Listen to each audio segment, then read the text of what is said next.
Haba na ng buko ah. po ganun. Nangungumisyon, no? Opo, may Ang haba na ng buko oh. benta to, ganun. Parang car trader na.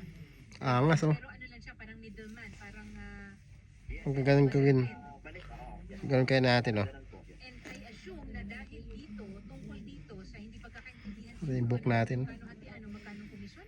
Ano ba ang issue? Haba masyado oh. Wala naman po siyang sinabi sa akin na Bawasan kaya natin to. pupunta po para dun po sa Nga, bawasan natin to. sa car pagbebenta Bawasan natin to. sa akin. Bawasan natin to. Kuya RK po.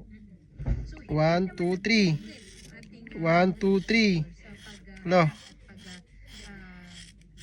sa Lo. Vishnu nitong pangalan to.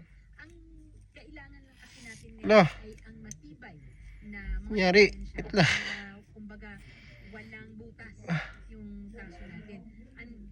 Ah. Intindihin natin na kung merong mga other Ah. persons of interest o yung patuloy pa na pag-iimbestiga, hindi rin pwedeng ibigay ni Lo. Colonel sa atin ng ibang mga detalye. Tanong Lo. ko lang, Colonel, meron ba kayong kailangan dito kay Ranica at Lo. saka kay Ma'am Euphemia? Ah. Ah.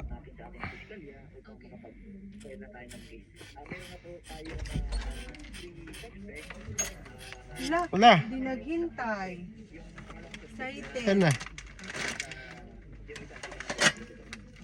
Ala. Siya rin si Ranica Wala na. at si Ma'am Euphemia. Ano? Okay. Tanggal yung buhok natin. May anak, although hindi sila kasal, Pangit na nangyari. process na dapat magano or kadugo ba dapat na si Ma'am Euphemia yun Saan na?